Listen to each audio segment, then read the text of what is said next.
If I were president, I would allow everyone in the world 2 racist jokes per ethnicity per year. No losing jobs. By the way, OKC getting beat bad. You are Locked On Fantasy Basketball, your daily podcast on fantasy basketball. Part of the Locked On Podcast Network. Your team every day.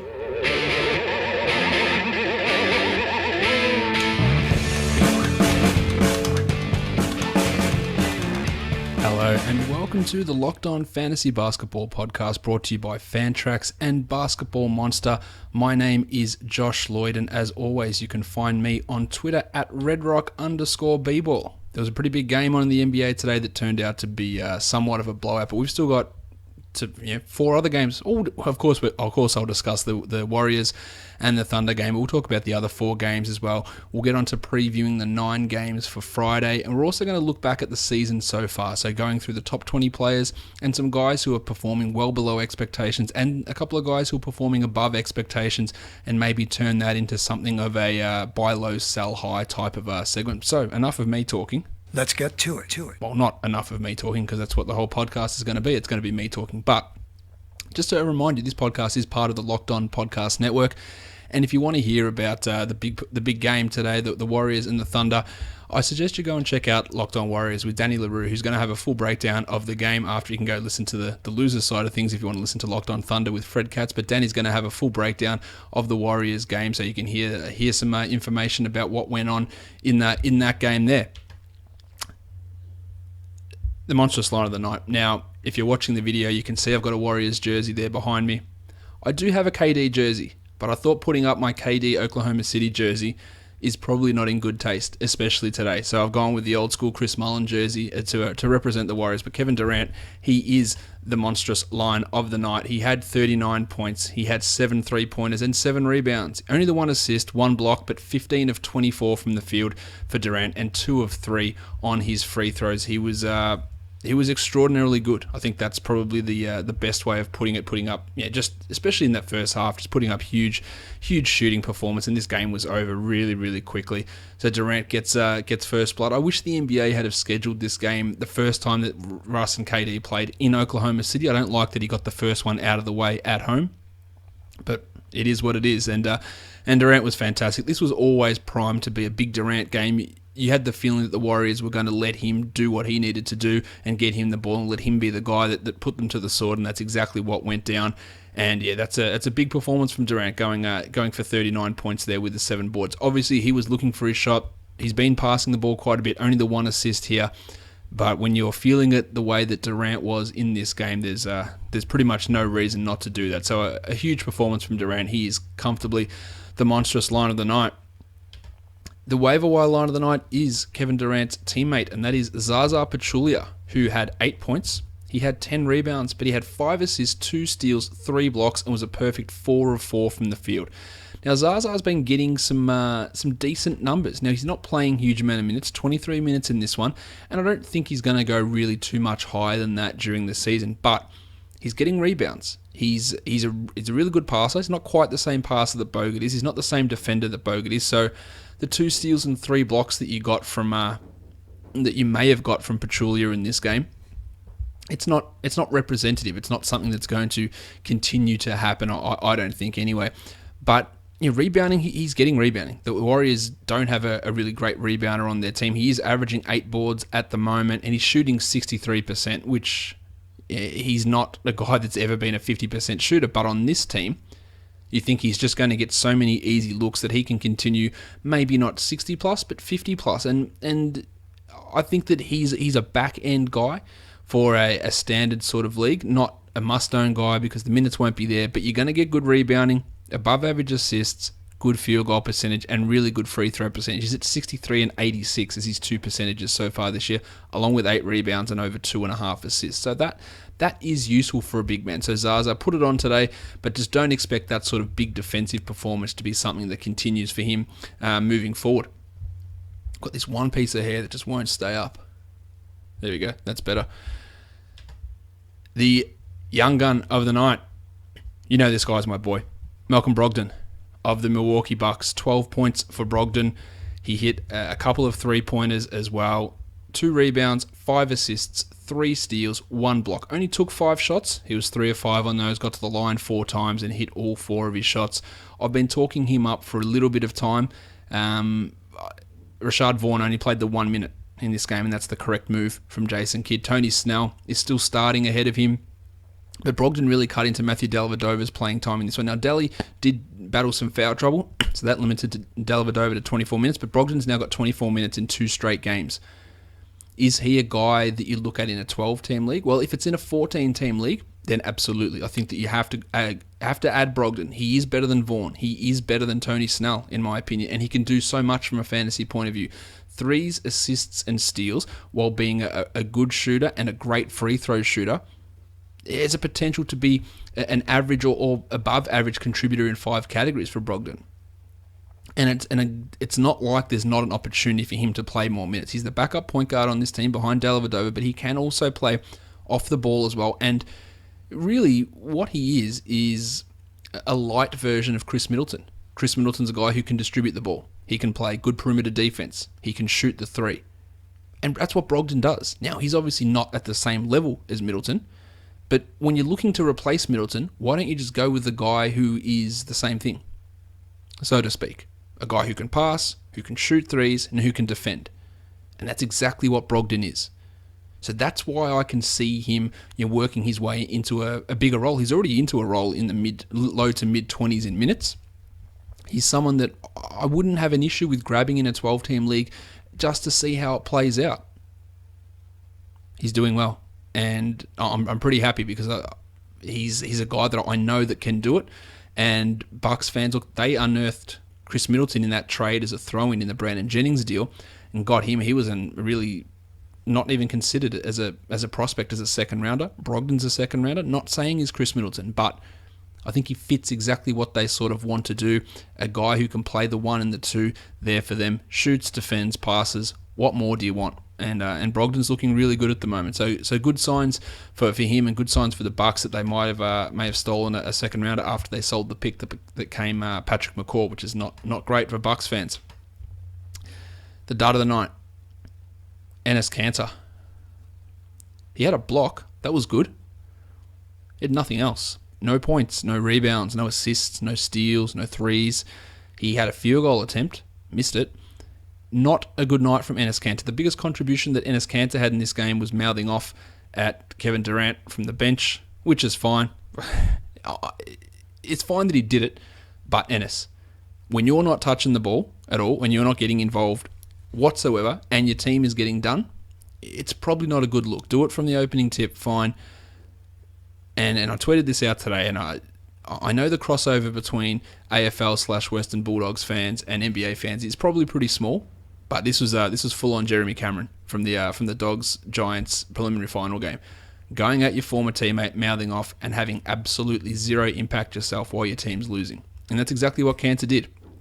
And he's made to look at he's a really funny guy, one of the best Twitter followers in the NBA, and a really funny guy, but it's a pretty poor look in us, and didn't come off too well for you. And he was always going to struggle in this matchup, and that's why he played so few minutes. He couldn't hang with the Warriors last year. He just can't hang against these teams, and that's going to be the situation for him this season.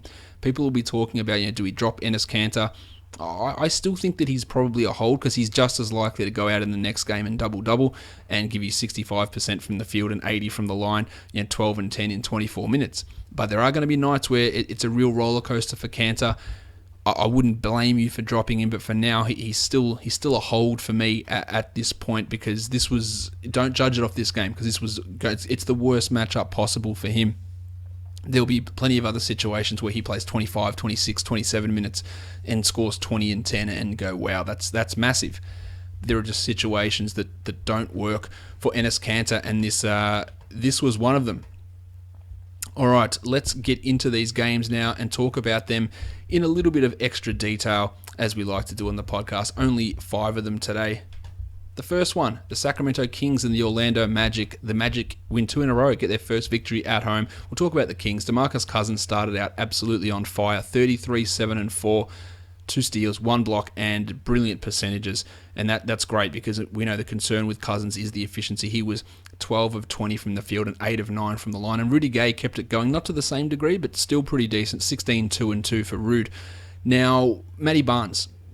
A couple of things I want to clarify is that when it was announced that Costa Koufos was starting for Matty Barnes, obviously I tweeted that out and tweeted out on the Basketball Monster account. So we had Costa Koufos is starting. And then I tweeted out Matt Barnes is benched. And I reckon about 4 or 5 people tweeted back at me, oh, he's not playing. No, that's not what benched means. He moved from being a starter to being a bench player. So when we tweet on the Basketball Monster account, which is at BaskMonster, which I go and recommend that you follow, turn on the alerts and you get the news as soon as it happens. When someone is not playing, we will tweet Matt Barnes out. When we say benched, it means they were a starter the last game and they've moved to a bench role. So I just wanted to clarify that. I did clarify to the couple of people who tweeted at me, and they were insinuating that, or they said that if you tweet out benched, it insinuates a player's not playing at all.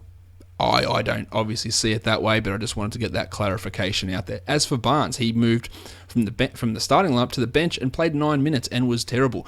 Omri Caspi was back from his illness and back into the good books. 23 minutes for Caspi, 12 and 5 with a steal, while Koufos played 20 minutes as a starter and had 7 boards. What does this mean for Barnes? He was playing really well at the start, no doubt about that. He was putting up big numbers. He was playing decent minutes. But if this is the way that Dave Yeager's going to use him, it's not easy to own him. Now, the Kings have still got a couple of games this week. Caspi, we know, was able to put up really nice numbers last season, and he is a good player. So maybe he was just dealing with some injury concerns, some illness issues at the start of the season, and that's why Yeager had him out of the rotation. 23 minutes, 12 and 5 for Caspi is nice. And I think that you do need to start looking at, is it worth me holding on to Barnes? What do I do with these last 2 games this week? Do I make a move to Caspi? Koufos not really in the conversation, but Caspi replaced Barnes in the rotation basically in this game. Also love that Aaron Aflalo played just 18 minutes. I know I sound pretty harsh on Aflalo, but he's just not good. And Ben McLemore took his spot. 28 minutes for McLemore, 11 and 4 with a steal and a 3-point. I'm not sure that McLemore's good, and I know he's not a 5 of 7 shooter, which he was in this game, but I think they have to start giving McLemore some more run. He got embarrassed in that game against the Spurs, against Kawhi Leonard, but he offers more than what Aflalo offers. He's obviously younger, and he's got potential to grow and maybe be a decent player. So he's just a name to watch at this point. Also, Garrett Temple just remains terrible, and that's one of the worst contracts that was handed out this offseason. Ty Lawson, 11, 7 and 5 in his 35 minutes. Onto the Magic, Evan Fournier was great. This is why you drafted him. 29 points, 3 triples, but 10 of 15 shooting. He is a high-efficiency shooting guard. Not much in the other categories, and he's never going to get you blocks, but you'd hope a little bit more in the assists area, but it's points and threes and really high efficiency, and that's exactly what he did here. And Aaron Gordon, despite, again, still not looking 100% comfortable in his position, 13 and 10 with a 1-1 in 31 minutes. I don't think you can really complain about what Aaron Gordon's given you so far, and he hasn't necessarily looked great doing it, and that's a great sign. Nick Vucevic, after a huge game against the Sixers, he went back to 29 minutes and had 10 and 9 with 2 steals. And this is the issue that I had with Vucevic, and that's why I said let's not get too overexcited about that performance against the Sixers. Bismack Biyombo grabbed 9 boards with 2 blocks in his 22 minutes, probably his best performance from the Magic, but not really a target of mine, obviously. 17 and 3 for Serge Ibaka in 33 minutes, and he had a block. Yeah, that's okay-ish, I guess, is probably the best way of putting that. And Lord Alfred Payton had probably his worst night this season, but he still dished 11 assists. The problem was he went 3 of 13 from the field for just 6 points, but the 34 minutes was still there. DJ Augustine wasn't cutting into the playing time, and everything is looking really good for Payton. On the other hand, it's not looking good for Mario Hezonja. Just 12 minutes, 0 points and 3 rebounds. Any hope that we had of maybe him cracking 12 or even 14 team league value appears to be dashed at this point. The next game, the Indiana Pacers and the Milwaukee Bucks. The Pacers got smashed. Their defense is horrible, and there's real concerns. I was really concerned about them in the offseason. I thought they got significantly worse, and at the moment it looks to be the case. They've still got a huge amount of time to right the ship, but it's not great at the moment for the Pacers. Paul George was good, 23, 4 and 1 with 2 steals, 2 blocks and 4 triples, and Jeff Teague, Actually did something in this one. He only played the 30 minutes and he had 16 points, 4 rebounds, 6 assists and 3 steals, but the shooting is still not great. 4 of 11 from Teague, but that's a decent performance still, and he was always going to be better than those last couple of games. Monte Ellis, he just isn't involved really usage-wise anymore. His usage has dropped significantly. Only 4 shots for Monte Ellis, and that is just so not Monte Ellis that we've known and maybe loved over the past 5, 6, 7, 8, 9 years, however long he's been in the league. 34 minutes for Ellis, 6 points, but 3 rebounds, 10 assists, and 3 steals. So getting it done, that's why you would have drafted him at the end, is to get assists out of position, probably not banking on 10, but to get those steals as well. And that's a good performance there from Ellis. Miles Turner was limited by fouls. 5 fouls in his 24 minutes, still had 15 points. Still was getting the ball a lot, but only the 2 boards, no blocks, and 2 steals. And he's been a little bit flat the last couple of games. I imagine that turns around. And Thad Young, definitely not his best night. 9, 9, and 4. CJ Miles, this is his specialty. November CJ Miles, 24 minutes, 19, 3, and 2 with 3 steals and 2 triples. A huge night from Miles, and I don't think that he's really a 12-team guy. He's a stream option for steals and threes and some scoring. He's providing a really key role for this team, though, especially with Rod Stuckey out, but it's probably more of a 14-team league sort of thing. Al Jefferson looks terrible. I don't know why he's owned in 45% of leagues. Hopefully none of you guys have still got him in a 12-team league. Kevin Seraphin looks better than him as the backup center, and not much else to report on the Pacers. On the Bucks, Giannis Antetokounmpo, he's flying. 27, 7 and 9, 2 steals and 2 blocks. Not much more I can say about that, really. But the best thing I think to come out of the Bucks, aside from Brogdon, was Jabari Parker. Back on board after a pretty disappointing night the other night. 27 points, that's great, and his scoring's been good. But 8 boards, 3 assists, 1 block, and 4 3-pointers. And that's what we'd be crying out for Jabari to do. Hit some threes. And he did it. Can it be sustained? I don't know, but we were hoping for a bit of a step forward from Jabari, and this is definitely going in the right direction. Tone Snell played 29 minutes. He had 14 points on 6 of 9 shooting. I do not believe in that. But 2 triples and 2 steals is nice, and I hate to say it, but you have to look at Snell in a 12-team league if he's going to get around that 30-minute mark. Now, long-term, if I look at it, I still think that Brogdon's the better option there, and I don't have faith in Snell being able to do it long-term.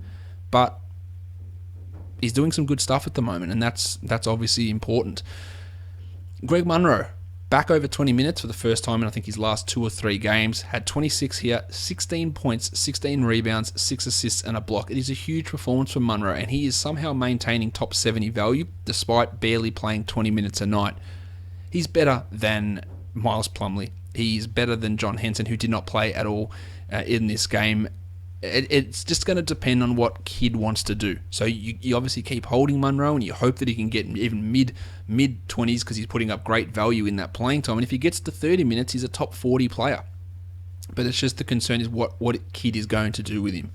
Thon Maker came in, played a minute, drilled 2 threes. Pretty big performance from him. Maybe he gets into the rotation now ahead of John Henson.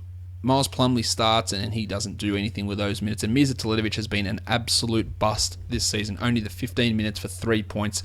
And it goes without saying that even in a 14-team league, he's borderline ownable. And I touched on this earlier. Rashad Vaughn, 1 minute. Probably 1 minute too many. Daly, I said he had foul trouble. He had 24 minutes, 5 points. Still had 4 assists and a steal, but had 5 fouls in that time. Look for him to be better. He's only owned in 44% of leagues, and that needs to change. Denver and Minnesota, this was a game that I probably watched the most of today, aside from the Warriors and Thunder. The coaching of Michael Malone. He does a lot of things really well. I think he gets along with his players really well. I think that this is a team that is doing well and could easily be 4-0. But I think some of the losses, or both of the losses, are pretty much on Malone. For some dubious in-game rotational decisions. He obviously knows more about basketball than what I do, but it's just some of the decisions that he makes when you've got Jusuf Nurkic and you've got Nikola Jokic, surely they have to be on the court at all times. I don't understand you getting lineups out there with Kenneth Faried and Darrell Arthur as the 4 and the 5, and they got annihilated when they were out there. Jusuf Nurkic had the biggest plus-minus in this game. The second biggest was Nikola Jokic, and Jokic played 14 minutes, and the Nuggets looked good when he was in there. there's a simple way of doing it. You play these guys together 6 or 8 minutes together, and then you have one of them at centre the entire time and play them 28 minutes apiece. It really is straightforward, and I don't understand why it's so hard for Malone to do this. This is the roller coaster with Jokic, that Malone is going to be up and down with his rotations, and this is why I stressed it ad nauseum in the preseason about drafting Jokic high, is that we don't know. And we all thought, like everyone I spoke to said, Jokic is this good, he's going to play 29 minutes a night, 30 minutes a night. I even went under what some of the people were telling me, the Denver people, guys like Nate Duncan, he's going to play 30. All right, I said, no, well, let's just go a bit under. And now it's still happening. Now, Nurkic has been fantastic, but he's still not even playing enough. Only 27 minutes here. There should be no situation when Kenneth Faried and Darrell Arthur are your two front court options. And that's that brings Malone to being the bonehead coaching decision of the night. They got the victory. And they should be potentially 4-0. And one especially against Portland, having Kenneth Faried in there to try and defend a last-minute situation where Lillard got the tying layup is horrible coaching. I won't bang on about that too much, but it is an issue. Clearly. Gallinari, probably his best game, 19-5 with 4 triples. Jameer Nelson was also great. He came off the bench, but he played a lot next to Emmanuel Mudiay, 14-7-7 with a steal and 2 triples. He did that a bit last season, playing alongside Mudiay, as did DJ Augustine when he was there. So Nelson, while we've got Will Barton out and Gary Harris out, he's worth looking at. But Gaz Harris is probably probably going to be back on Saturday. So that limits any value that Nelson may have had. And Jamal Murray, who has not hit a shot all season. He was 0 of 8. But the thing is, he was 0 of 8, but he looks good doing it. He looks good with his passing. He had 4 assists and 3 boards. He's got some defensive concerns, but he didn't look out of place. He just needs a shot to fall. And that's the issue with Jamal Murray. Not a good night from him. Wilson Chandler had 19-6 in 27 minutes, but does nothing else really with those numbers. And Ken Faried, 8-5 with a steal and a block in his 19 minutes. And I think with Arthur back, that's going to be around what Faried continues to get, that 19 to 20 minute mark. We also saw Juan Hernan-Gomez play 11 minutes. And I like Juan Hernan-Gomez, but those 11 minutes could easily have been given to Nikola Jokic, and he could have played 25. Now, Jokic did pick up 2 fouls in about the first 2 minutes, and that sat him out of the game very early on. So I'll cut Malone some slack with that. But you've got to get him in more than that, especially when he is actually playing well. And Jokic had 8, 3, and 5 in 14 minutes. You double that, which it never works that way, but he plays 28 minutes and you get 16, 6, and 10. It's a brilliant performance. The rotation just need a significant amount of work in Denver. And Nuggets fans, look, they won the game, but they're getting frustrated. On the other side, the Timberwolves fans are getting equally as frustrated. This team continues to blow big leads in the third quarter, and it happened again here. Now, Karl Anthony Towns broke out of the doldrums, 32-14. You know what? I just completely realised that I do my young gun of the night, and I do it for best first or second year player of the night, and I completely forgot that Karl Anthony Towns was a second year player. He is your young gun of the night. But at least I got to talk about Malcolm Brogdon. He's that good, I forgot that he's a second year player.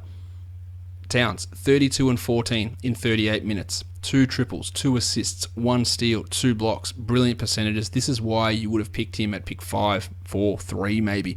This is exactly what you would have hoped after a couple of lackluster performances. Wigo was also pretty good, 25 points, but still lacking in those other categories. His shooting percentages are way up though, and he was 2 of 3 from 3-point land.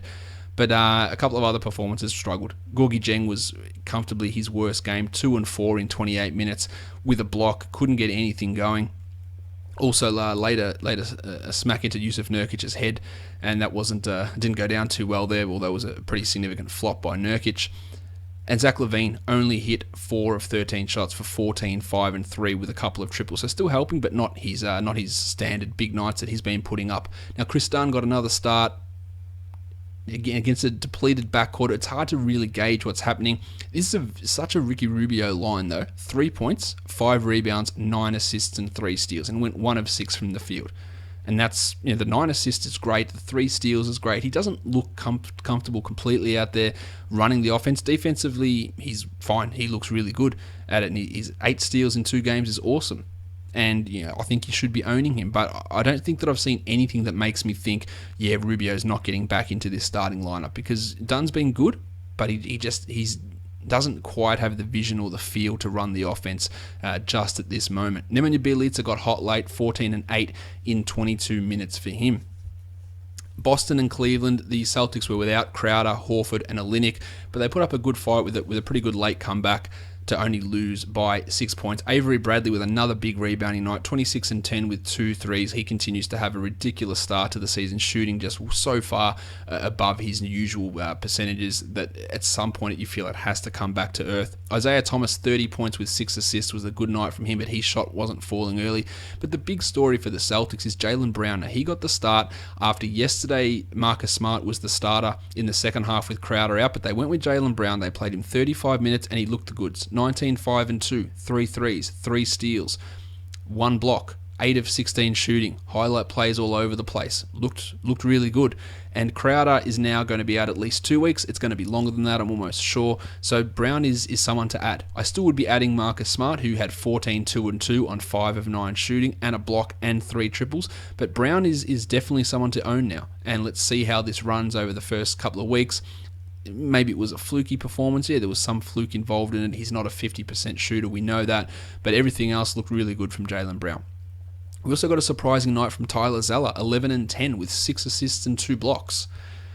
With Olynyk due back pretty soon, and he's not going to be far away. Al Horford due back as well. I don't think we can do much about Zeller or care too much there. He'll go back into a role in the low teens. And Amir Johnson didn't hit any threes after his huge performance in the game yesterday, but he had 3 points, 4 rebounds, 5 assists, and 2 blocks. So still chipping in with a little bit there. And Terry Rozier, he looks decent, but he's really not doing anything for fantasy. I don't think there's any chance of him even really being a 14-team league guy this season. Now, especially now that Marcus Smart is back. Onto the Cavs. LeBron, 30 points, 7 rebounds, 12 assists. Huge night. Kevin Love with a huge night, 26 and 8 with 4 triples, and Kyrie went 23, 4 and 6. So the big names are doing big things.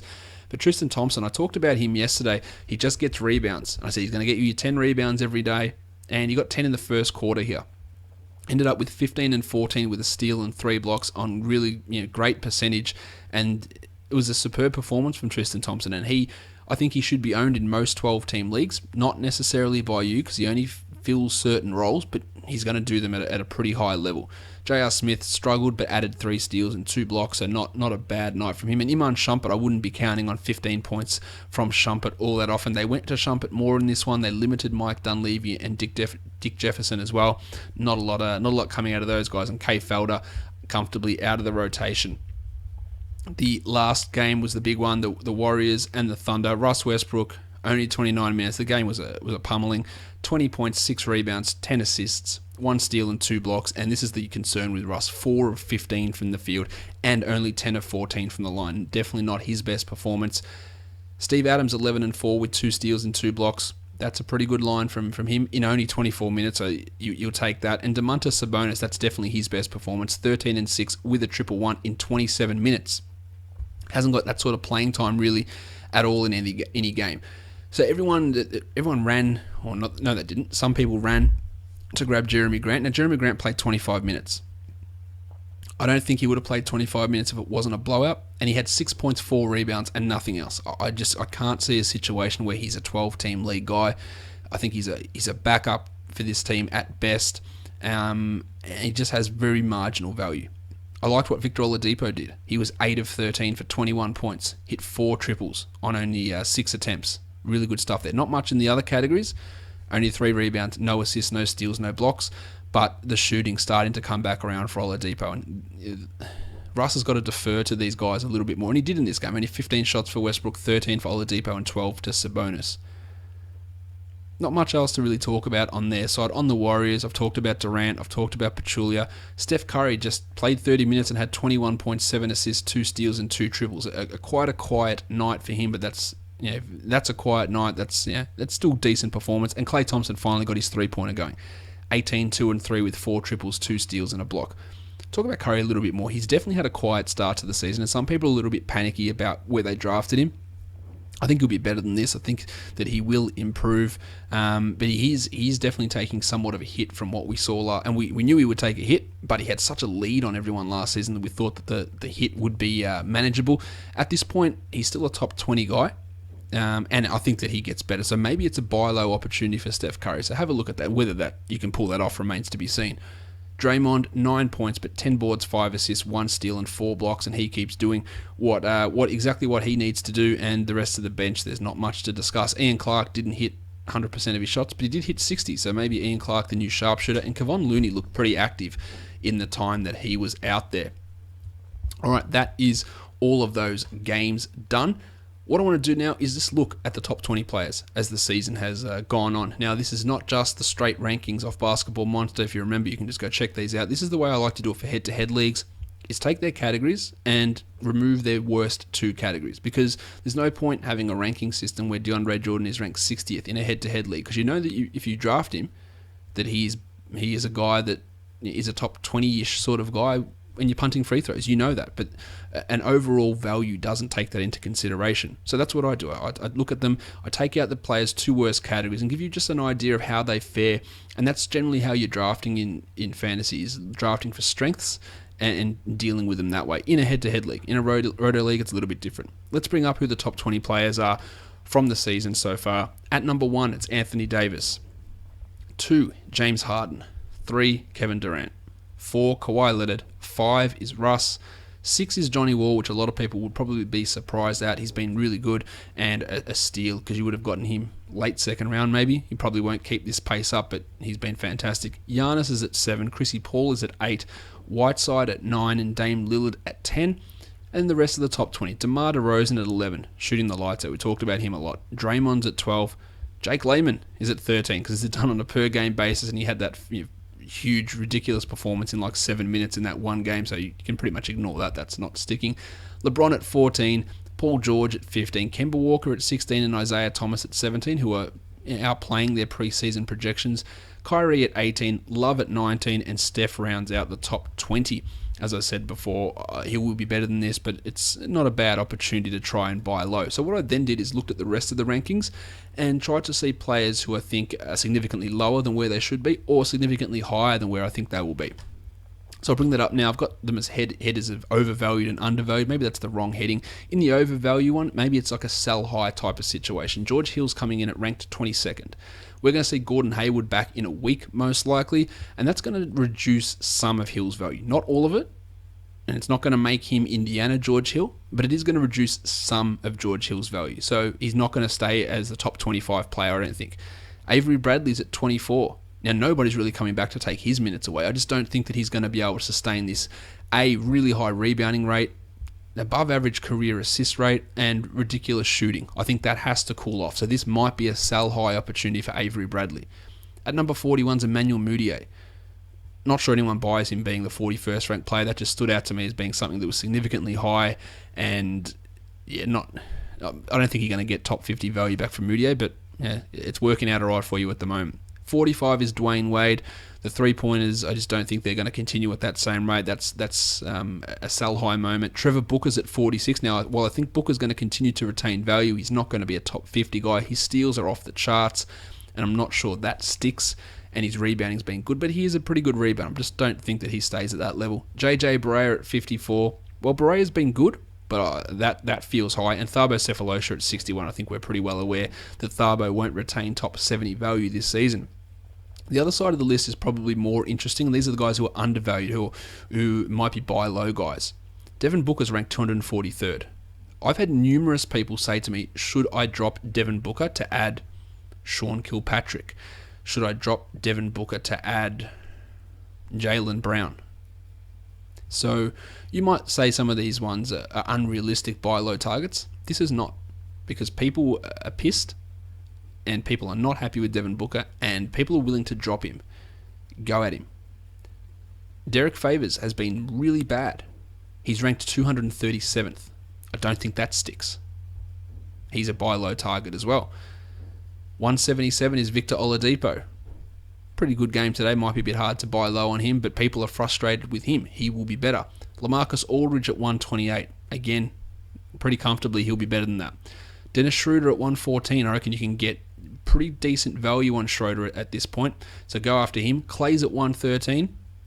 Eric Bledsoe's at 109, and Nikola Jokic is at 106. So we're talking about Bledsoe, Thompson, and Jokic there, all guys who are top 40 players who were drafted in the top 40 who are outside the top 100. So this is a great opportunity to go after those guys. DeAndre Jordan's at 81, and yes, this is taking out his free throw percentage. He just hasn't been good so far. So in a punt free throw build, or say maybe you didn't draft punt free throws, but you look at the matchups and your free throws are working out to be poor, see if you can go after him. See if you can get some value back. See if the person who has him is just frustrated with what's going on. The other one I want to talk about is Paul Millsap's ranked 49th. Now, I thought Millsap might be in for somewhat of a decline. I didn't think he'd be down around 50th. He will be much better than this, and I would still recommend going after him and buying him in this sort of a situation. All right, we're going to take a quick break, and then we're going to be back to look at Friday's games and talk about them from a DFS point of view.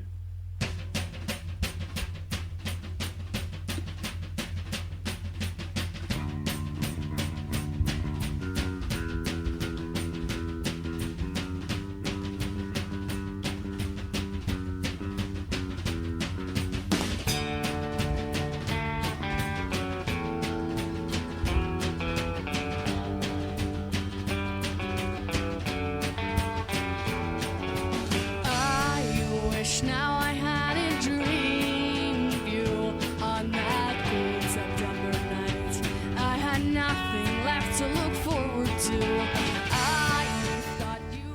All right, we are back, and we're going to be looking at DFS now for Friday. There are 9 games, but let's have a quick look back at Thursday's action and look at the perfect DFS lineups for Thursday.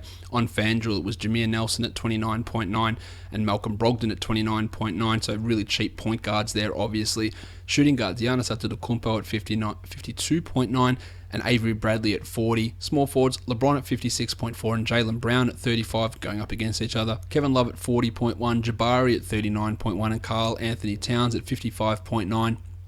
And that gave you a total of 379.1. I reckon listeners to this podcast would have had some pretty decent performances. I know quite a few did and won some pretty big money. So congratulations to you guys who did that. On DraftKings, Giannis at 55.25, Avery Bradley at 44.5, Jabari at 43.5, LeBron at 59.75, a lot of the same names here. Karl Anthony Towns at 60, Jameer Nelson at 33.75, Jaylen Brown at 37.25, and rounding it out, Greggy Monroe at 47.5 for a total of 381.5 points. That's Thursday's action. Let's talk about Friday's games. The first one of those games is the Atlanta Hawks and the Washington Wizards. We have got, if my screen would work, I would bring that up for you, which it's not at the moment. The Wizards are favoured by 2 points. All right, I know that the Hawks lost to the Lakers at home. The last 2 times that the Hawks, or the last time that the Wizards and the Hawks played each other, it was a smashing. The Hawks, yes, it was in Atlanta, but I'm not sure that I understand the Wizards by 2 angle here. Now the Wizards, John Wall and their starters are playing decently, but they got beaten by the Raptors in their last time out. An interesting spread there. The total is 209.5, so it's a pretty decent sized total as well. So we've got a game that on the surface should have some pretty interesting fantasy value. I'm still waiting for my screen to load up because apparently Australian internet is terrible. I tried to upgrade my internet, by the way, so I could get this live stream out a bit less choppy, but there is absolutely nothing that gives me faster than 1 megabyte per second upload speed in Australia, apparently. Ridiculous. I need something faster. So if anyone lives in Australia who has any suggestions of how I can get faster upload speed, please let me know. I want to know what it is, because this is just, it doesn't make sense that I can't get anything faster than 1 megabyte per second, and it does affect the live stream. And people will always tweet, hey, your stream's a bit choppy. I know I can't do a lot about it, unfortunately, because internet concerns are a real issue in this suburb, at least where I live, and I would like that speed change. Again, any ideas? I'm more than all ears. The point guards. Dennis Schroeder, John Wall. I think John Wall is seriously in play in this slate. He looked awesome in the last game. I have zero concerns about his knees anymore, which is always a always a great thing to say about someone. Let's hope nothing further happens. But he is putting up some pretty decent numbers. You saw him in the top 20 before as the 6th ranked player. That gives you an idea of how his season has gone so far. Putting up some nice numbers, and his salary hasn't quite caught up to that yet. He's still a guy that is ownable. And again, we're talking FanDuel prices here, but he's only at 9,000. I don't think that's a crazy amount. The Hawks have been pretty lackluster in terms of providing stats to opposition point guards. So at 9,000, John Wall is clearly in play. Schroeder, on the other hand, his salary's dropped. It's down to 5,900, and that makes him more appealing. The Wizards have had some big games of opposition point guards go off for big games against them. So Schroeder at 5,900, he's in play. He's more of a let's pivot into a tournament, and maybe he has a big game. His biggest game this season has only been 31 points for Schroeder. We know he can be better than that. He can get bigger than that. But for now, he is struggling a bit, and that's reflected in that price drop. Malcolm Delaney remains a tournament punt to me. His minimum salary, he has had an 18-point game this season. He had 14 in the last game, and he's got that ability to get you 21, maybe 22, if everything goes right for him. And that would be a significantly contrarian option, I think, in a tournament. And we saw today that the perfect lineup had 2 really cheap point guards in there, so it is something that can be done. Trey Burke, we're not doing that same thing in Washington with.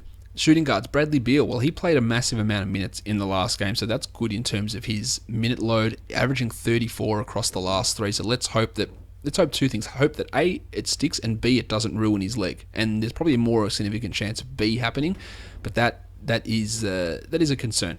But he's at 5,300. He hasn't reached value yet this season. The salary hasn't dropped enough. I don't dislike it completely, but I'm not fully on board with Brad Beal. Tim Hardaway Jr. is at 3,700. Massive game last time against the Wizards as well, but strictly a tournament option because we just don't know how those minutes are going to go. And if his shot doesn't fall, nothing happens good for Tim Hardaway Jr. Kyle Korver, he really hasn't got anything cracking at all this season. Not interested there. Marcus Thornton, I'll say the same thing. At small forward, Otto Porter was brilliant in the last game. He's at 5,100, so the salary's risen a bit, but he dropped 39 in the last game, and that's 39 FanDuel points. That's obviously a big performance. He's averaging 27 across his last 3. Actually, he's averaging 27 across the whole season, and at 5,100, I do like that. Kent Bazemore had his best game in the last outing, 26 points, and at 4,600, that's not bad. That's usable to me for Bazemore. Probably not going to be my number 1 small forward option, and I don't love it. But the steals are there, the defense has been there, the numbers have been up a little bit. I still don't love Kent Bazemore. Thabo Sefolosha sort of reverting back to where he needs to be. He's at 4,400. I don't think that's worth spending up there. And Kelly Oubre, no. Power forwards, Paul Millsap at 8,100. Hasn't really cracked that value recently. Not sure that I want to use him here, but it could be in for a big one. Whereas his opposite number, Markieff Morris, has dropped by $300. He's at 5,500, probably because he had a real stinker in the last game, only putting up 12 points. But he's had a 36-point outing this season. He's averaging 24 across the year. I think this is an opportunity for Markieff to put up a pretty decent line, I think. Anyway, Andrew Nicholson, really limited in the last game, just 9 minutes. He's at minimum salary. He's a chance. And he's a tournament play because if he gets 22 minutes, he can get hot and grab 15 points, but there's no reliability in that or in Scotty Brooks' faith in his bench at the moment. At centre, Marcin Gortat at $6,000. That's cheap for Gortat. I think that he's clearly in play. Whereas Dwight Howard at 8,300, not so convinced against Howard at that price. He did have a big one in the last one against the Lakers. I'm not sure that he backs it up and goes for another 40 in this one. Probably best to stay clear of Dwight Howard, I think, in that matchup. The next game we're going to talk about is the Miami Heat and the Toronto Raptors. The Raptors are favored by 7.5, and the total is 200.5. Talk point guards. Kyle Lowry at 7,500. Not really keen on Lowry at that price. Low pace game. He didn't do well against them in the playoffs. Yes, it's a different team, but not interested in Kyle Lowry at that price. Although the price is appealing, but it's just not going to happen for me. Corey Joseph, he's back up. He just doesn't get enough fantasy points to be relevant. On Miami side, there's a few things that are interesting though. I think that Goran Dragic at 7,200 has to be considered. He's averaging 39 across the last 3. It's not a great matchup though against Toronto, so we might steer clear of him. But Tyler Johnson at 4,700, that salary's risen significantly. He's up $300. He did have 37 in the last game, and he is averaging 25 on the season. So I think he's a pretty safe play, unless Josh Richardson plays. Now Richardson is listed as questionable at the moment.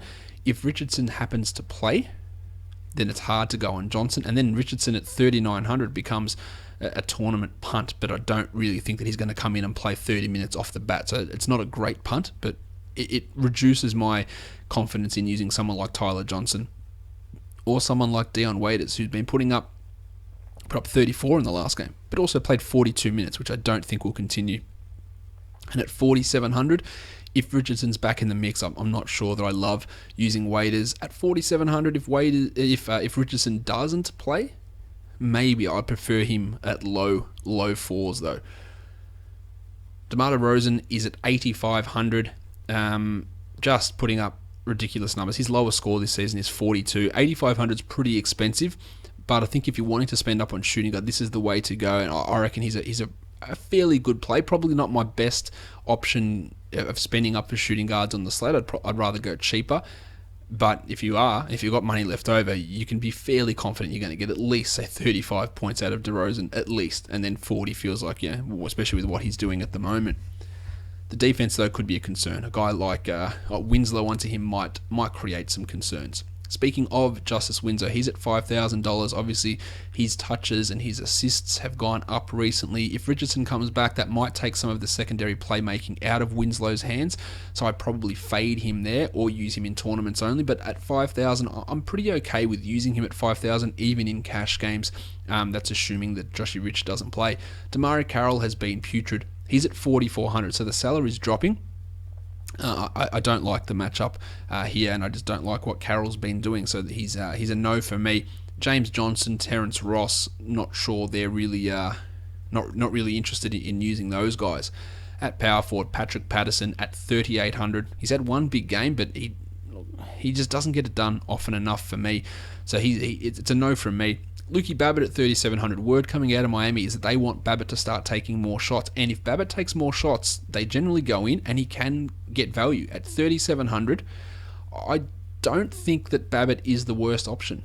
If you're looking to save some money at your power forward spot, you're getting a starter who is being encouraged to be more involved in the offense and shoot the ball more. That could mean good things. And he's going to be pretty low owned. I think that Babbitt is definitely worth a look in one tournament lineup anyway. Pascal Siakam at minimum salary, he just doesn't get anything done really, so no for him. At center, Jonas Valanciunas at 6,200 did great things against Miami last year in the playoffs. Been a little bit down recently, but at 6,200, I'm all aboard him. Same as I am with Hassan Whiteside at 8,400. I think that he can have his way with Valanciunas on the other side. So I think he's a good play there. The backups, Jakob Poeltl and Will Reed. I don't think you're going to find any real reason to get them into any lineups. Let's look at the next game, which is the Charlotte Hornets and the Brooklyn Nets. News out of Brooklyn is that Jeremy Lin is out for 2 weeks with a hamstring strain, so there's obviously going to be some weird things happening with their rotation. The Hornets are favoured by 6.5, and the total is 205 points in this one. Let's look at the point guards. Kemba Walker is at 7,800.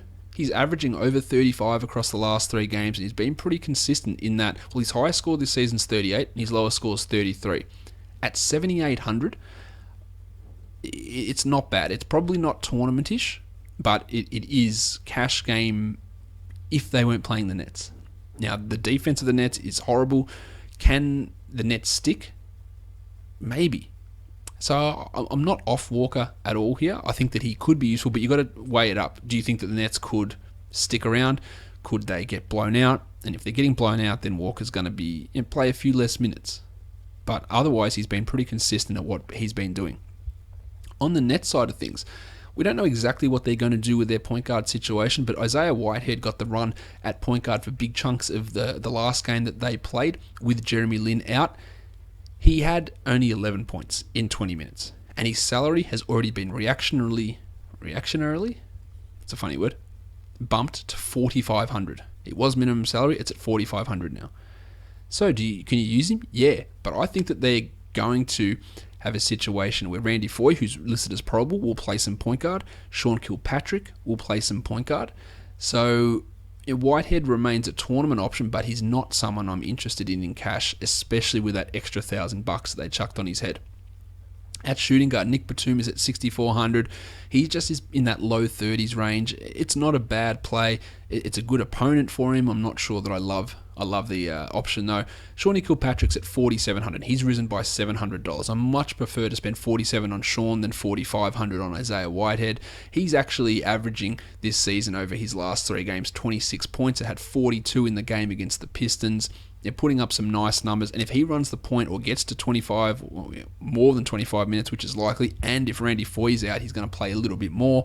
At 4,700, I do really like him, but there's a few things we need to figure out what they're doing with Foy. General Grievous Vasquez has already been ruled out for this game.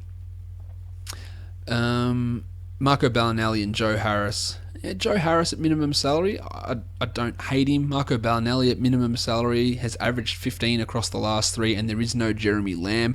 So they're definite, and I talked about DeMar DeRozan before. I said I'd rather go cheaper shooting guards, especially in a tournament, and one of those guys could fit the bill and get in there and maybe get 22 or 23 points. Harris has already had a 30-point game this season, but that feels like a lifetime ago. At small forward, Rondé Hollis-Jefferson is minimum salary. He's doing absolutely nothing at this point. At some point, he's got to get better, but is it this game when he's going to be matched up with Michael Kidd-Gilchrist and Nick Batum? Probably not. That's a little bit of a concern. Bojan Bogdanovic is just someone you stay away from in cash games and you can use in tournaments. 4,200 makes him appealing. Michael Kidd-Gilchrist at 5,600. I think that Kidd-Gilchrist, this is a good spot for him to be used in either format. The power forwards, Frank Kaminsky at 4,000. He's just gotten you 20 points a game basically this season, and at $4,000, that's sort of bang on where he needs to be. I think that he's okay if you're going cheap at power forward in a cash game situation. And 5,300 for Marvin Williams, who's averaging about 25 points a game so far this season. A good matchup for him. I think that's he's not really an upside play, but he's a solid guy again, trying to save some money. Trevor Booker. 5,100 for Trevor Booker. Been getting some good numbers. He's had a 38-point game this year. He's averaging 26 points across the season. He's okay to use. He's definitely not my most reliable power forward, I'll put it that way. Cody Zeller's at 4,700 with the centers. Hasn't really got it cracking just yet. I'll probably steer clear of him. And Brook Lopez, look, he was a monster in the last game. It's very hard to trust what the Nets are going to do with him, but at this point, all signs point to him playing more minutes. He's at 7,300. He dropped 51 in the last game. He's been good historically against Charlotte, averaging 42 the last 3 times that he's played against them. At 7,300, though, I'd reserve it for a tournament only. I'm still not trusting Kenny Atkinson with him. Justin Hamilton at 46 is harder. He hasn't done anything really at all. Since that first game, he's really struggled to get anywhere close to value. The next game, the New York Knicks and the Chicago Bulls. Jeff Hornacek came out today and said we need to get Kristaps Porzingis involved in the offense more. Yeah, no shit. You need to get Kristaps Porzingis involved in the offense more. So this could be a real overcompensation game, I guess, of forcing it to Porzingis. But the Knicks are at Chicago. The Bulls are favored by 6.5. The total is 210.5. And I say at Chicago because Derrick Rose is going back to Chicago. Joakim Noah is going back to Chicago. And we saw Kevin Durant get the ball a ton for the Warriors. How do you reckon that Noah and Rose are going to go in this one back in Chicago? How do you reckon that Rose, who already has issues making the right play, is going to go when he's overhyped playing against his hometown when people are going to boo him? There's no doubt about that. He's going to get booed. He's back in his hometown for his former team. How is he going to go? He could melt down completely. We don't know. It's an interesting situation. As for Rose, at 5,700, he's been a good DFS play for a lot of this year. He's averaging over 28 in the last 3 games. It's a good matchup. Bulls are allowing point guards to go off. I just don't know how he's going to cope with the with the homecoming situation, but that means he's a really good tournament play to me and can put up, he could go off and have 30, 35 in this one pretty comfortably. Rajon Rondo at 6,800. His salary is coming down, thankfully, because it never really made sense at that point. Not sure that I want to spend up on him. Brandon Jennings at 4,300. At 3,500, great. 43, no. Isaiah Cannon at 36. Well, he's going to get the minutes with Michael Carter-Williams out. We've seen that in 2 games so far. 1 good, 1 bad. Tournament play only for him. Jaren Grant, I don't think we'll be caring too much there. At shooting guard, Courtney Lee is at 3,700. He's had a couple of decent games, but his high score this year is just 23, so he's probably a stay away for me. Dwayne Wade at 6,700. That's too high. I don't want to use Wade at that salary. And Justin Holiday, well, we all know that Justin Holiday needs to stop taking as many shots as what he has in the past. Denzel Valentine at minimum salary, he's just not getting enough playing time, unfortunately. Carmelo Anthony has yet to have a big game. He's at 7,300, so the salary keeps coming down and it keeps enticing me. I think I might stay away from Melo on this slate, but the salary keeps coming down and it is starting to make him more appealing. Jim Butler at 7,700, his salary keeps coming down as well. His production's been a little bit muted so far this season. At 7,700, is the Rose Butler tension real? Could Butler want to go out and galvanize his team and his crowd behind him for a big one? Sure. In a tournament with a salary dropping to 7,700, I think Butler's fine. In a cash game, it's too expensive. Dougie McDermott, we don't know if he's going to play with his concussion protocol. He's listed as questionable currently.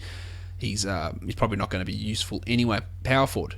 This is where Kristaps, it could go either way. So I don't want to use him in cash, but with the Hornacek saying we've got to focus on Porzingis, any other game, I'd say, bang, this is it. It's all on for him. He's dropped $400 in salary, but the fact that it's against Chicago makes me weary. Sure, he's a tournament option. I'd probably have him in some of my tournament lineups, but in cash, I'm cautious, definitely.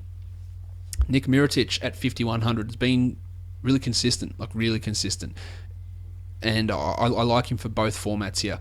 He's getting the minutes. He's playing comfortably over Robin Lopez. Bobby Portis is not a threat. Him and Taj are sharing the court a lot. And I think at Mirotic you can be fairly comfortable. You get at least 25 out of him. And you can get 30, 40 even from him when he goes off. As for Taj at 5,700, not sure I'm overly keen on Taj, but he is consistently just going to give you 25 to 26 points, and that makes him a cash play, not really a tournament play. Centers, Noah. Same story for Rose. He's at 4,200. The salary's dropped by $400. He had just 8 points in 18 minutes in the game before that. The game before that one, he had 31 in 31 minutes. So you would think that he is going to play 25 to 26 plus minutes here, and at 4,200, he should comfortably make value. I think that he's an option for cash and for tournaments. To be honest, I think that he can put up some pretty good numbers. Kylo Quinn, only 5 minutes in the last game, hard to rely upon that. And Robin Lopez, he's at 47. The salary's coming down, but the production is nowhere near where it needs to be. Maybe revenge game Robin Lopez, probably not. 4,700. I don't have any faith in him being able to do that, unfortunately. The next game that's up on the slate for us to look at is the Los Angeles Clippers and the Memphis Grizzlies. Used to be the biggest rivalry in the NBA, really, at one point, the nastiest. That's clearly been overtaken. The Clippers are favored by 5.5, and the total is 198 points in this one. No real injuries to be talked about here. Chandler Parsons is obviously still out. We haven't heard any word on the Grizzlies, any maintenance issues, but it doesn't look like it's going to be an issue here. At point guard, Mick Conley is at 6,500. Still, he's had one decent game. He's actually averaging 29 across the season, but at 6,500, I'd probably want to be a little bit more confident in investing in him, especially when he's matching up against Chris Paul. So he's a no from me. As for Paul at $9,000, great one against the Thunder with 49 points there. Not sure I want to use him against the Grizzlies. Wade Baldwin, he's going to get 20 minutes most nights, but it doesn't really come together. It did once, but not in general. At 3,900, he's worth a tournament play, because if you're getting 20-plus minutes and you've shown an ability to put up some defensive numbers, which gets your stats up pretty quickly, then he's in play in a tournament only. Austin Rivers at 4,000 and Ray Felton at 3,500 didn't do much in their last games. In fact, I don't really think they're worthwhile options here. Shooting guards, Tone Allen, pass. JJ Redick, 4,200, pass as well. No real shooting guards that are worth my interest. 4,700 for Jamal Crawford, will pass there too. At small forward, I like Jim Ennis. He's at 4,500. He had 30 in the last game. He's going to continue to play that 28 to 30 minute role, and he's only at 4,500. So he can comfortably get you 25 points. I'm on board for Ennis in this one. Vincey Carter at 3,800. Tournament maybe, but not keen. And obviously the Clippers guys, Luke Marmute and Wes Johnson, are not factors. Power forward, Jermichael Green's at 4,700. Huge game for him in the last one. Dropped 32 in that game, but I think he's more of a tournament play. Whereas Blake Griffin at 8,900. I feel okay about Blake. It's a good matchup for him going up against guys like Zebo and against Green. He hasn't really got it going in the last couple of games, but I think that we can expect 40 out of Griffin here, and that makes for an okay play. It's not a great one, but it's okay. Mo Spates at 3,700. You know what? You could do worse than have a punt on Mo in a tournament. And Zach Randolph has historically done well against the Clippers. At 5,400, though, given the fact that his minutes are significantly limited, I'm not sure that I'm going after him. At center, DeAndre Jordan at 7,300. Hasn't done anything really yet this season. This is a really good matchup for him. Centers have put up some big numbers against Memphis. 7,300 means it's okay. I think it's worth a look, but I'm not falling all over myself to get it. Whereas Marcus Gasol at 7,000, $300 cheaper. He's definitely been better the last couple of games. I would probably rather save that 300 and take Gasol personally. The next game, it is the Phoenix Suns and the New Orleans Pelicans. We've got the Pelicans favored by 3.5, so hopefully getting their first victory for Pelicans fans anyway. The total is 212.5 points. Point guards, Timmy Frazier. He played only 15 minutes in the last one, but you throw out everything you knew about life in that last Pelicans game. So don't be too phased there. 5,500, he's been averaging 30 points across the season, even with a 7-point game in there for Frazier. It's an awesome option against Phoenix. Point guards put up really good numbers against him. This is a great spot for Tim. I like him a lot here. Eric Bledsoe at 7,600. He's been solid numbers, but not 7,600 worth, so he's not one that I'm overly interested in on FanDuel specifically. Langston Galloway will discount that 30-point performance he had in the last one at 3,700. I don't really see much of a chance of that going back and happening again. At shooting guard, Etuan Moore, ignore the last game. He'd been getting into a bit of a rhythm. He's at 4,200. He's an okay tournament play to me. It's a really good matchup as well, so maybe we get some good things from Etuan Moore. On the other side for Phoenix, Brandon Knight's at 5,400. No. Devin Booker at 5,600. The salary is dropping. What do we think of him at 4,600? I think it's okay. I think it's probably only a tournament option. I think a lot of people will be off him, but this is a real opportunity for Booker to put up some pretty big numbers, so I am interested to see how it goes. Bud Hield at 4,000, tournament only, had 28 in the last game, but again, it was a very odd situation. At small forward, Solomon Hill is at 3,800. He's had one big game this year, but he just doesn't do it often enough for me to trust. Dante Cunningham, his minimum salary, is he going to start? And if he starts, is he playing 19 minutes, or is he playing 25 minutes, or is he playing 38 minutes, or what's he doing? But Dante Cunningham is worth looking at. He's also had a game this season where he had -1 point, so bear that in mind. Probably a tournament punt at 3,500. TJ Warren has been fantastic. He's only at 5,900, so the salary is going up, but he's averaging 34 a game this season, and I don't really see the Pelicans finding a huge way to be able to shut him down at this point. Lance Stevenson's at 4,000. Who knows? He's a wild card in a tournament. Had a great game against Memphis. I'm not sure it's really going to happen again though. And PJ Tucker's not interesting to me. Power forwards, Anthony Davis at 11,200. I think Davis is going to have a big one here. I'm not sure how Jared Dudley's going to go if he has to guard him. Then I have to throw Marquise Chris in there. Don't know how that's going to go. This could be a big one from Davis, so I do like him there.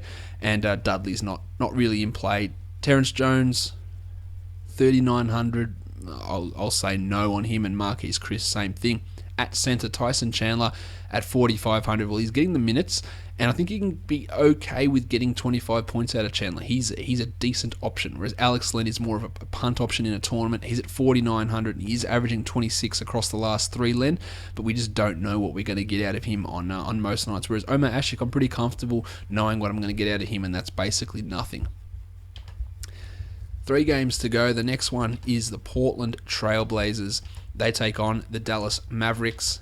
The Blazers are favoured by 1.5, and the total here is 206 points. Now, Darren Williams is currently listed as questionable with a groin issue. If he is out, it changes a lot of things. It means that JJ Barea becomes basically a must-play guy, and Seth Curry gets a boost as well. For the purposes of me talking here, we'll assume that Williams plays. I'm not going to use him at 6,000. What about Lillard? He is now at 9,600. The salary's come down by $300. He's averaging 46 for the season. So it's sort of right on the level where you want to use him. I'm not sure how comfortable I am using him though, because I feel like he's maybe due for somewhat of a mini shooting slump. We'll see. I think if Williams is out and he has to be guarded by Barea, it could really work out in Lillard's favour though. JJ Barea himself at 5,100. Not a terrible option if Williams plays, but basically a must play if Williams is out. Shooting guards. Wes Matthews at 5,000. He's up and down. He's a tournament guy to me. I don't like that his salary's risen by $400. That makes me a little bit out on him. And CJ McCollum at 7,100. He's getting things back on track now. He's averaging 35 across the last 3. And I think this is a decent spot for him to get at least 35 here, McCullum. He can definitely get to that. I probably don't have a massive amount of trust in him in cash, and I want to go cheaper in cash in general, but in a tournament, he's not a bad guy to look at. Alan Crabb at 4,100. I just don't think that there's enough upside there. And Seth Curry comes into play if Darren Williams happens to be out. The pencil Harrison Barnes at $5,000.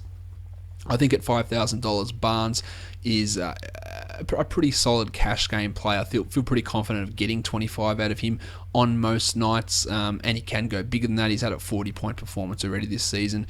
We'll see how it works out, but I'm okay with Barnes. Justin Anderson at 3,800, no. Evan Turner, Mo Harkless, those guys are punt options in tournaments only, really, because of the uncertainty with how that minutes rotation is going to play out. At power forward, Al-Farouq Aminu's at 4,700. He's been exceeding that value recently, so I'm okay with using that against his former team. I think that he's a worthwhile guy to look at, whereas Dirk at 6,800, the salary's come down. He clearly wasn't really quite there in the last game. I'm not sure that I want to get Dirk into my lineup, nor Ed Davis, Myers Leonard, or Dwight Powell. At centre, Mason Plumlee's at $5,000. Interesting to see what they do with him in this one, how they work Bogut as well for Dallas, whether that impacts Plumlee. He's averaging 24 points across the last 3 games, and he feels like a pretty okay cash game centre. And Bogut at 4,200 is tournament only, because the 2 games that he's played with Dirk, he's been under 20 minutes. The other games, 26 minutes. So that's the concern with Bogut. The next game is going to be a pretty torrid, I would say, low-scoring affair. The San Antonio Spurs and the Utah Jazz.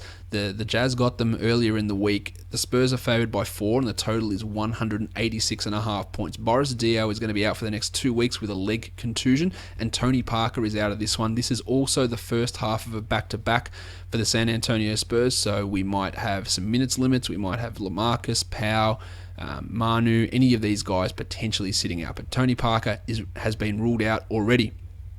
Not a lot to love, honestly, from a fantasy point of view with the way that things are currently sitting. 3,900 for Patty Mills makes him a tournament play, but even in the games where Parker hasn't played, Mills hasn't really got a huge amount of minutes or, to be honest, massive fantasy production. But he's a tournament option just in case he goes off. Georgie Hill at 5,700 has been phenomenal. I think Hill is, despite the low total, I think Hill's a pretty good play in all formats.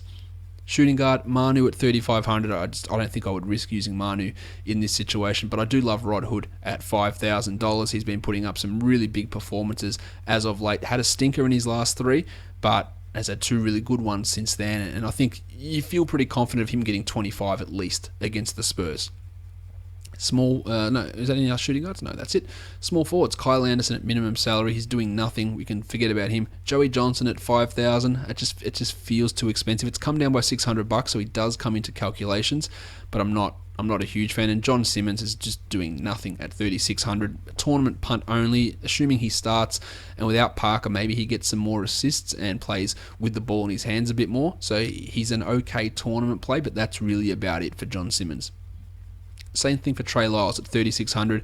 He might get some extra run with Dio out, but he fizzled completely in that last game. The one before that, he was at 30 points, so he's very up and down. We don't know what we're going to get from Derek Favors. I'd avoid using him in any situation, but at 6,000, it is appealing. I'm just not going to use it at this point.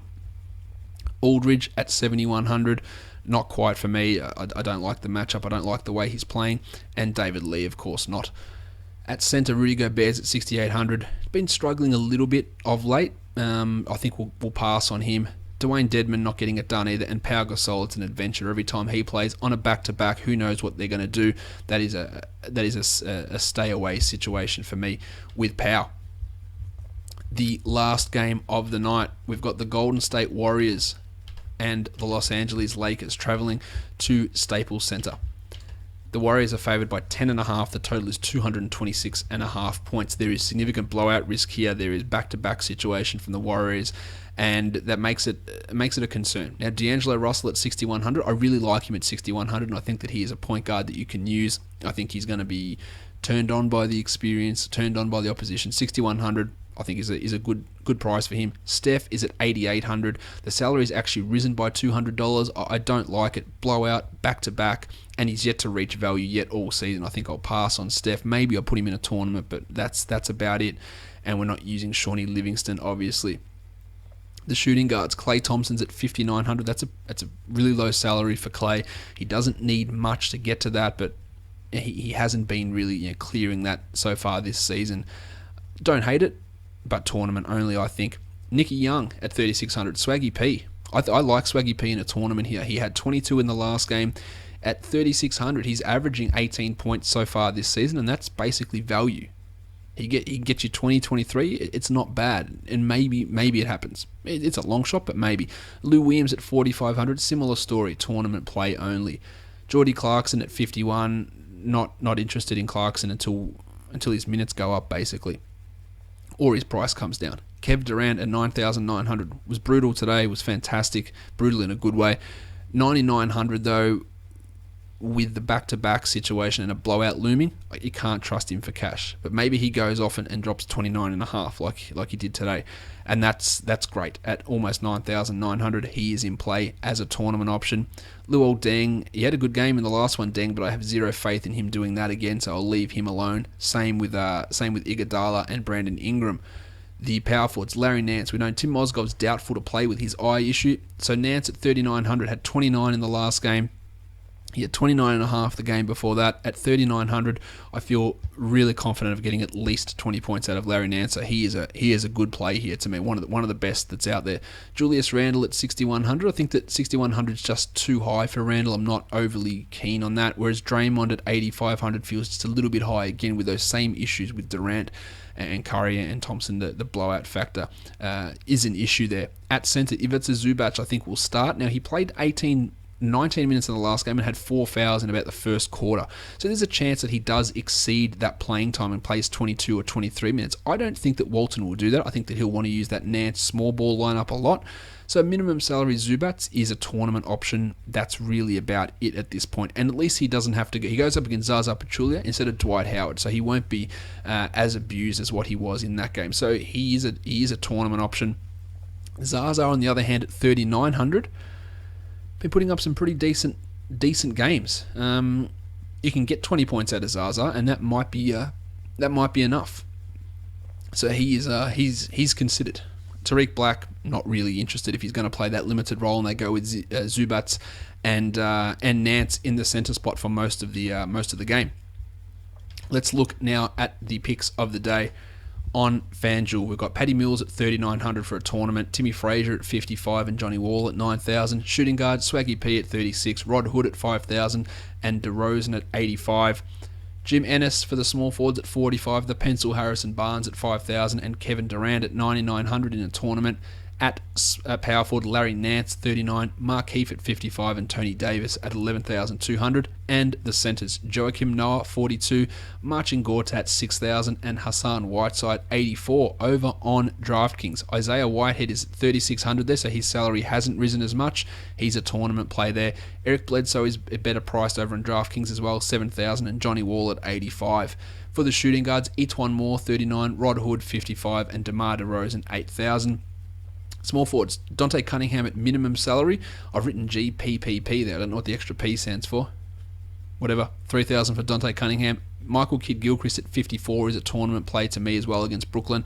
And Durant at 10,100. Again, more of a tournament play. But if you've saved up money in some of your other spots by using Whitehead or using Cunningham or Nance, then obviously Durant's a good investment. 4,000 for Nance. 5,500 for Morris, Markieff, and Blake Griffin, 8,200, and the centres, Tyson Chandler, 44, Gortat at 59, and Anthony Davis at 10,900. We're done for today's podcast. Let me know any feedback that you've got. You can always hit me up on Twitter at redrock_bball. There's the Facebook page, facebook.com/redrockbasketball as well. And you can do it by leaving a review on iTunes, which I do highly encourage you to do if you've got a spare 5 minutes. That's all it takes. And it does help the show get to more ears and get more visibility, and the quality of the show can improve, which I hope it can continue to do. Check out basketballmonster.com and the rest of the Locked On Podcast Network. We are done.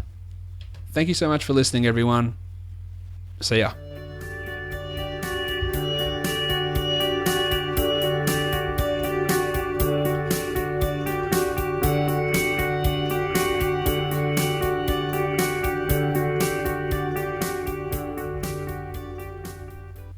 Meta World Peace.